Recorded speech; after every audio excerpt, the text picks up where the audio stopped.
Brookfield is pleased to partner with The Urbanist on Monocle Radio. Brookfield manages real estate around the globe, collaborating with partners, tenants and local communities to bring Brookfield's properties to life. Being part of the wider Brookfield ecosystem affords access to data and expertise across a breadth of industries, in addition to access to capital. A leading portfolio of real estate, with a proven record of adding value beyond the buildings. Success built on relentless innovation, leading-edge sustainability, and the highest standards of design. The creation of places that enhance the very fabric of our communities.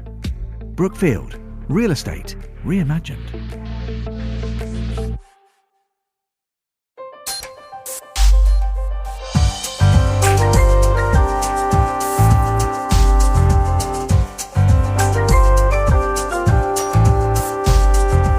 Hello and welcome to The Urbanist, Monocle's programme all about the built environment. I'm your host, Andrew Tuck.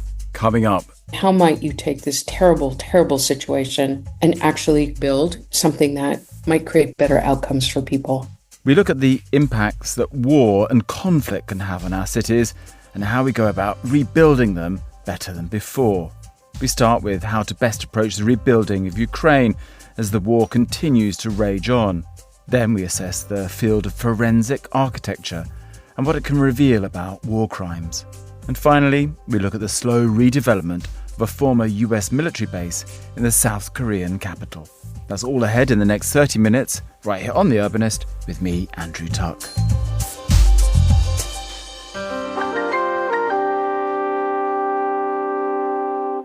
Since Russia began its full-scale invasion of Ukraine more than 3 years ago, Ukrainians around the country have banded together to rebuild parts of the country damaged by the war. It's an effort born out of tragedy, but some architects and designers see an opportunity to rebuild a better and a more sustainable Ukraine. Levi Bridges sent us this report outlining how an international team of design gurus turned war architects are rebuilding the country. Recently, Russia has launched some of its largest ever attacks on Ukraine. News footage captures images of Ukrainians spending sleepless nights in bomb shelters as buildings above are destroyed by missiles and drones. Last week, I Zoomed with Andriy Lakhshtanov in Kyiv. He tells me that getting real rest is pretty rare these days. It was a terrible night with constant explosion and air defense during all night. Lakhshtanov is with the Ukrainian NGO Dobrobat, a network of volunteers rebuilding neighborhoods damaged by the war. Lakhshtanov is a construction professional with years of experience, but he says most of Dobrobat's volunteers had never done construction work before the war. It was like pure human nature and willingness to help those who are affected by the war.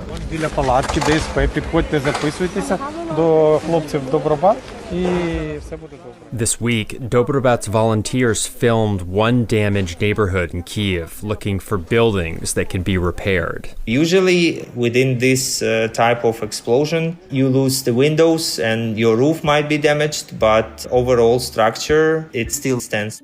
Volunteers then patch up these buildings, making them habitable so local residents aren't displaced. Lakhshtanov says Ukrainians are already collaborating with architects and designers outside the country to redesign parts of Ukrainian cities flattened by war. We need to take the brightest minds in order to create a strategy for the future reconstruction. Margie O'Driscoll is an American collaborating on reconstruction plans. O'Driscoll has decades of experience helping launch innovative design competitions in San Francisco and developing city spaces centered around the needs of communities. That helped her see the tragedy in Ukraine as a potential opportunity to answer a question that Ukrainians are grappling with. Essentially, how might you take this terrible, terrible situation and actually build something that might create better outcomes for people? O'Driscoll first visited Ukraine just months after Russia's invasion, taking the train that runs east from Poland. Just looking out the train window, she immediately started getting ideas. In Poland, the farmhouses she saw had solar panels. But we went through the border checkpoint in Ukraine, and all of a sudden I noticed that we saw no more solar panels on buildings. I mean, it was marked that we no longer saw such a sign of sustainability. Even without solar panels, there was a way to make many of Ukraine's buildings more climate friendly. Driscoll says lots of apartments that were blown open didn't have insulation, so rebuilding allowed workers to make them more energy efficient. Other buildings are being completely redesigned, though. Driscoll says on another visit to the country, she toured a university in Irpin, just outside Kyiv, that was badly hit by shelling. We met with a group of students in a makeshift public hall that had a skylight that was still badly damaged, covered over in plywood. There's pockmarks on all the walls from the shelling. It hasn't been repainted. It's really as far from an ideal learning environment that you could imagine.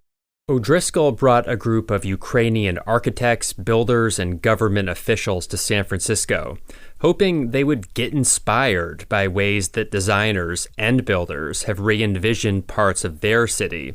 It was a way to test whether ideas and practices in California had merit for Ukraine. We took them through the Presidio, which is an old military base in San Francisco that's now been converted into one of the jewels of the national parks. And we showed them how a military base could actually become a recreation center. The strategy focuses on identifying opportunities.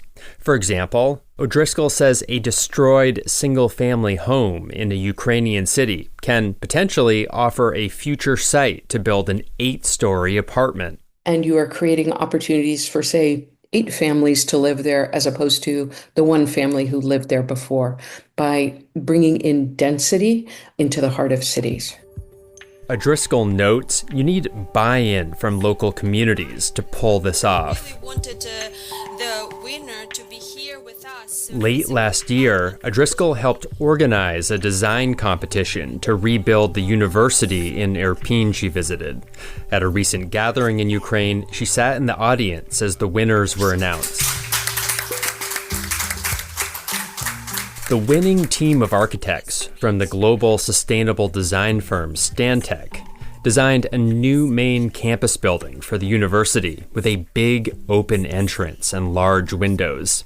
Its design leaves an open space between the university and a nearby park, so the space is accessible to both students and the community. Ukrainian-born architect Eugene Chumakov worked on the design. Community is so important for Ukrainians, and so opening up building to the community felt like a right idea. This university is to be a space where people would flourish in a country recovering from war. Chumakov's partner on the project, Daith Wong, says that equity and inclusivity are at the heart of the design. It was meant to be a place where everyone felt welcome, including veterans with physical limitations, removing any of the barriers for them to come back and fully participate in this academic and civic life. Margie O'Driscoll says that today, Irpin's university is one of the only buildings in the city that hasn't been rebuilt yet. Unlike other parts of the country, she says there's already a large-scale rebuilding effort underway there. Everywhere we went, instead of seeing destruction, we saw completed buildings and a city moving on with its life. But there is still a war. Andrei Lekshtanov says, especially considering that U.S. support for Ukraine is rapidly decreasing, Ukrainians are having to shift their focus a bit. Unfortunately now, construction is not the first priority. The biggest priority is stop the aggressor with anything you can. When the war does end, Ukrainians will then be able to design and fully rebuild more sustainable and inclusive cities. My thanks to Levi Bridges for that report.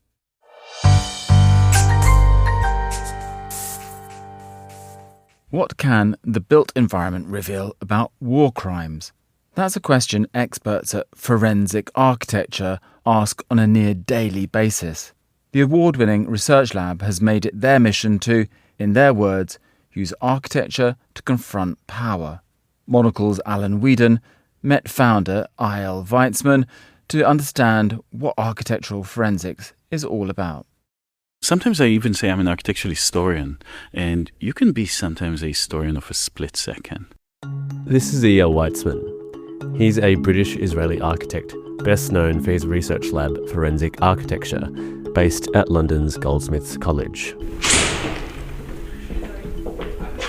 So this is the main room. When you come here, it's I guess, it looks something like an architectural studio and something like a newsroom.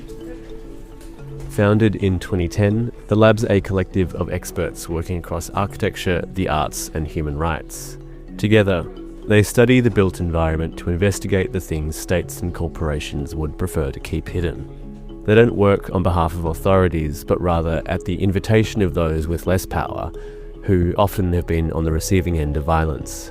Past investigations have looked at police killings, corporate negligence, to state-sanctioned genocide. You cannot do it without space. We understood very soon that the way to do it was actually you build a 3D model of the environment where it happened. And we would weave the multiplicity of data from video, from testimonies, material traces, splatter, bomb craters, etc. All those evidence was put together in a single architectural model. And you could start build a narrative between those points. Now, you might have seen this kind of time-based analysis before. They're those long-form articles that combine text with verified photos and videos, allowing you to virtually dissect an incident, frame by frame. Media and human rights organisations have created visual investigative units since the advent of architectural forensics, such as Amnesty International and the New York Times, both of which are close collaborators with forensic architecture. However, there are times where there's scant visual evidence to analyse, leaving people's memory to do the heavy lifting. And in these situations, forensic architecture uses a method called situated testimony, an interview process where 3D architectural models are used to help witness recall. With this model, we can go through all of the floors of the tower using this little widget here, which is called the floor selector. It's a process that helped digitally reconstruct a notorious black site in Syria, the Sadnaya prison, used to torture and disappear dissidents of the Assad regime. One of my close colleagues that we worked with for a long time, his name is Lawrence Abu Hamdan. He's established a kind of an acoustic architectural way of investigating that space, and we were interviewing the witnesses, and they were reconstructing the sound. They haven't seen the space, they've heard that space. So we were playing different echoes until we got it right, and then we understood how high the ceiling was, what materials they are. And then there was one of the prisoners who's a builder, who knows that the floor tile is 33 centimeters long, and counted at the number of floor tiles. From the dimension of a floor tile, you get the dimension of a cell. From the dimension of the cell, you get the length of the corridor. Together with the acoustics, you get the architecture of the place. One of the first places liberated by the rebels in Damascus is Sadnaya prison north of the capital. It's thought tens of thousands of people have been killed there since the outbreak of civil war. When the place was liberated, we were elated. It was one of the most hopeful moments in my life, I think.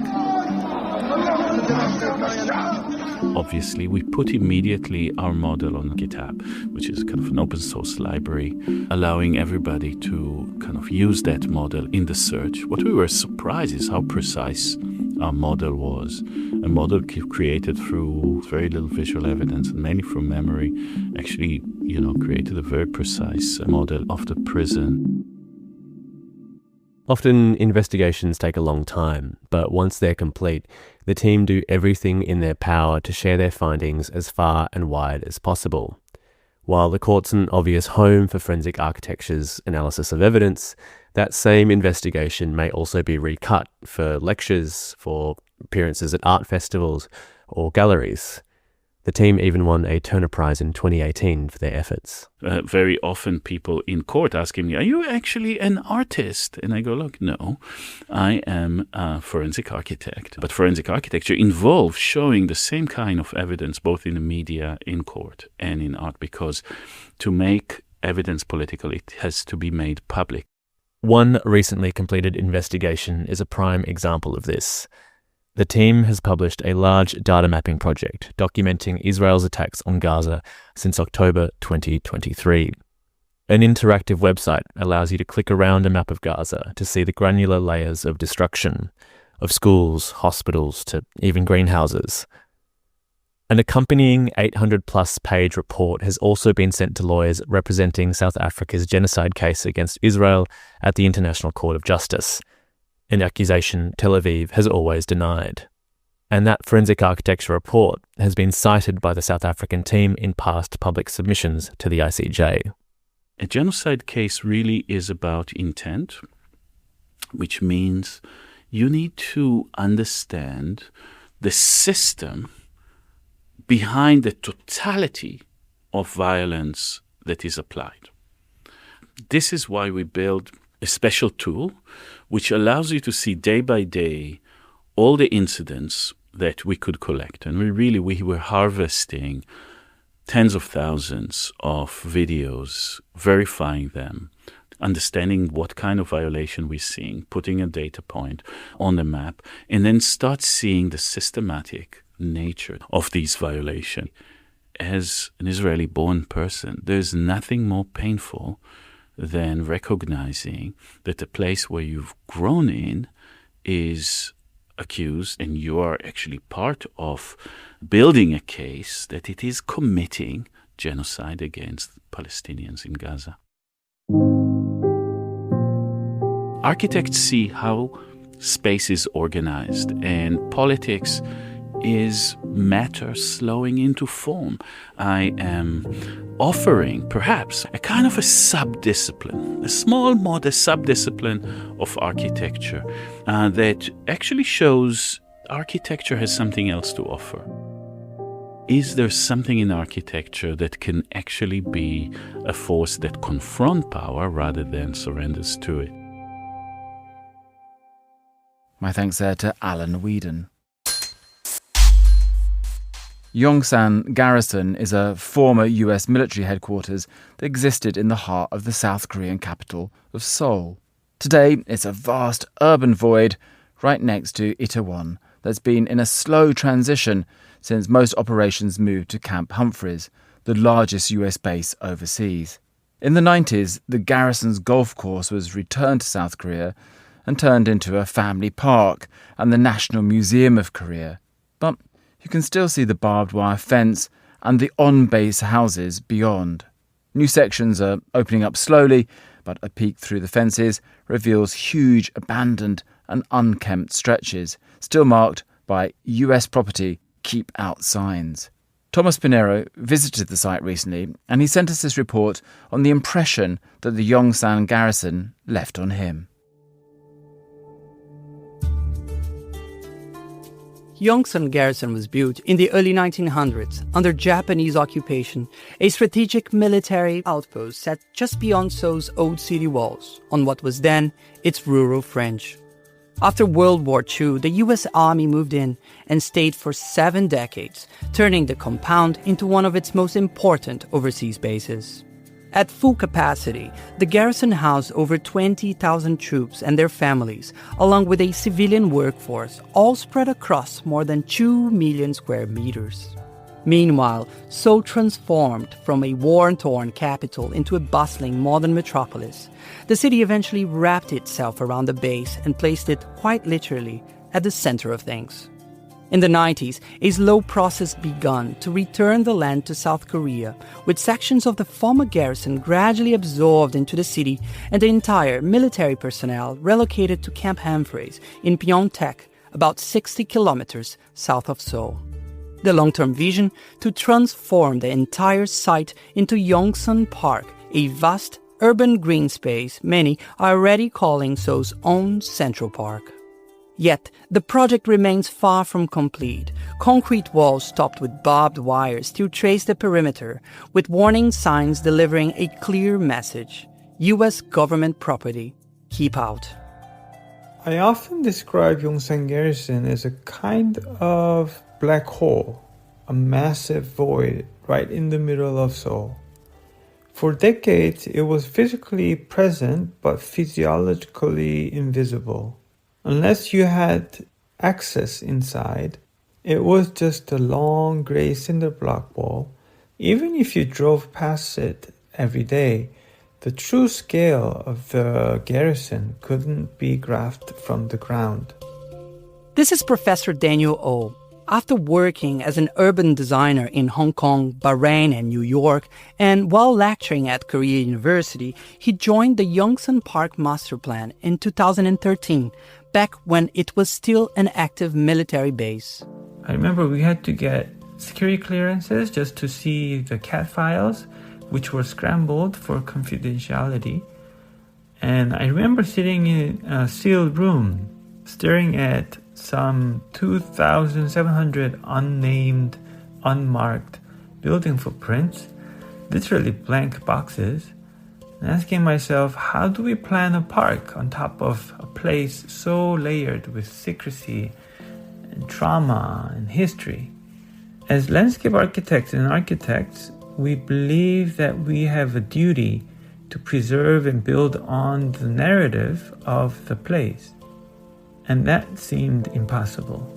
What unsettled O further was the plan to demolish over 70% of existing structures, remnants tightly bound to Korea's modern history, all to meet zoning requirements. As the project unfolded, he started to see it differently and realized where he could find the narrative he had been looking for. I began to hear stories from my parents' generation, from veterans and civilians who had worked inside the garrison. And I realized that while the official archives were in a way meaningless to the design process, personal stories, personal memories were much more relevant. In parallel, he launched Yongsan Legacy, a civilian-led, volunteer-driven archive gathering oral histories, photos, and memories from those who knew Yongsan as more than just a military post. Over time, our team grew. An oral historian, an ecologist, a service designer, a computer programmer, a photographer, and more joined the effort. In 2017, we launched our website. And after 10 years on, I've come to believe that Yongsan's real legacy isn't geopolitical. It's emotional and cultural. Half of the people working inside the garrison were Korean civilians, like cooks, gardeners, carpenters, who built and maintained the garrison from the 1940s onward. These are the unsung voices we desperately want to document.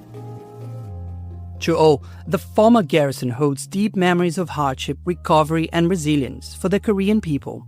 He sees it as a modern archaeological site and one of the most important in Seoul.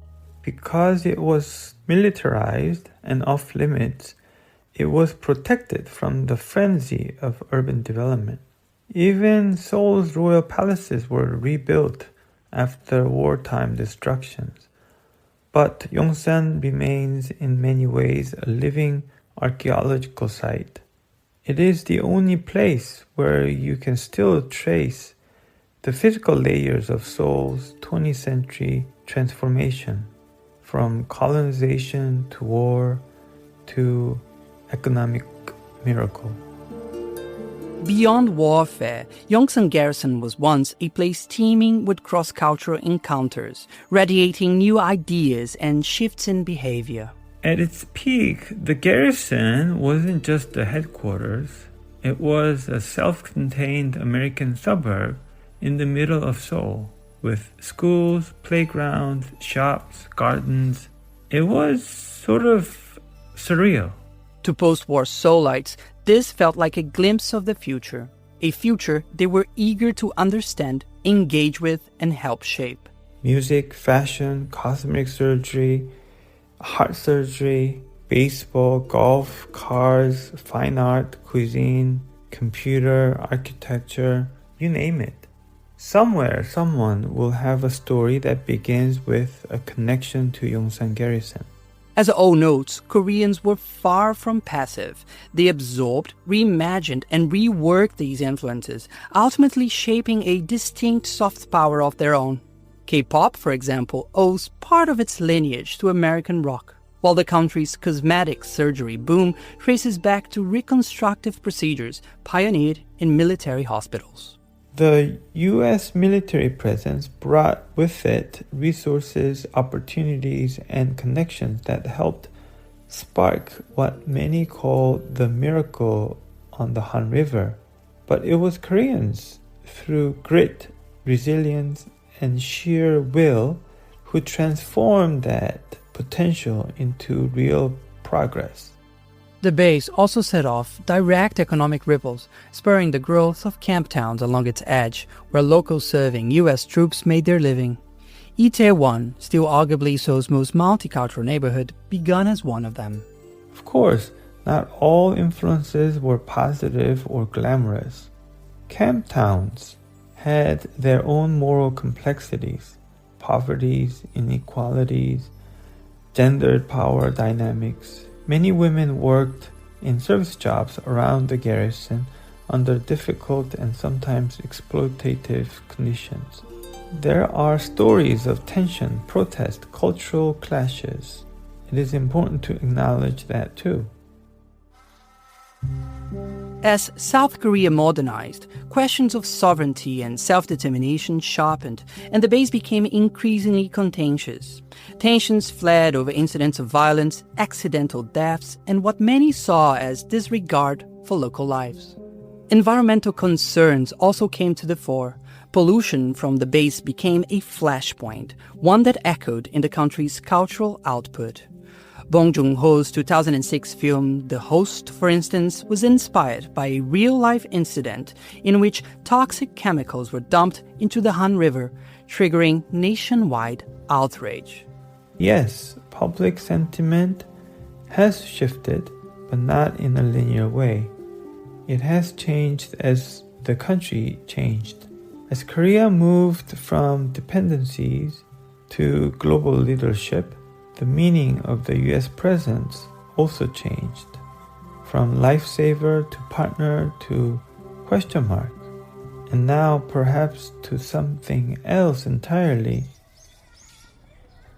I visited Yongsan Park on a sunny spring day in April, walking through Black Hawk Village, a former residential area for military officers that opened to the public in 2020. Low-rise, American-style apartment buildings still line the grounds, interspersed with barbecue pavilions, lawns, plazas, and colorful playgrounds. Children played, families picnicked in every corner, and young Seoulites posed for photos, turning original military plaques into their backdrops. One sign, "Caution, Troops Information," proved especially popular. Most windows offered a glimpse into empty modern apartments, but a few have been repurposed into cafes, meeting rooms, indoor play spaces, small libraries, and 2 communal kitchens, one for seniors, the other for youth. One apartment now serves as a memorial space. At its center, a preserved American-style kitchen offers a vivid glimpse into everyday life once lived by military families.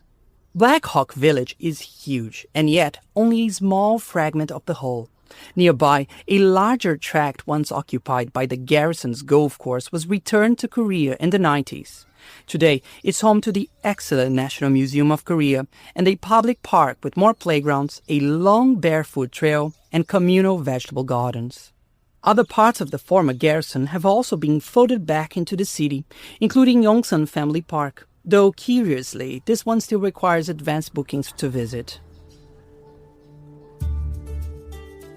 From the start, the park's master plan passed through multiple design committees and rounds of public consultations. Dozens of groups, from war veterans to environmentalists and artists, brought their perspectives to the table. Ironically, many of these stakeholders have never been inside the former garrison. And yet, they all feel strongly about what the park should represent. And because this is the first time a site like this is being converted into a national symbol, there are no clear precedents, only ambitions and hopes and anxieties. How to fold the skeleton of a former military base back into the fabric of one of the world's busiest capitals remains an unprecedented challenge. Even with the master plan now complete, a Saturn opacity lingers, partially to avoid steering public dissent. Sections are unveiled gradually, like a meal served one course at a time. As for O, he continues to try to shape the outcomes through the Yongsan Legacy project, gathering first-hand accounts to curate exhibitions, host events, and produce content, all aimed at reinforcing the site's lasting significance. To him, it's a welcome shift the area won't be swallowed by real estate pressures, as many once feared, but is instead being reborn as a public park. Still, in a city already rich in green spaces, he hopes this one will stand apart, not a blank slate, but as a living archive where history is preserved and remembered in all its complexity. My thanks to Thomas Pinheiro there, reporting from Seoul. And that's all for this week's episode of The Urbanist. You can follow us for new editions of the show every week, and you can subscribe to Monocle magazine for reports on all things design, architecture and urbanism too. Just visit monocle.com. The Urbanist is produced by Carlotta Ribello and by David Stevens, who also edits the show. I'm Andrew Tuck. Goodbye, and thank you for listening, city lovers.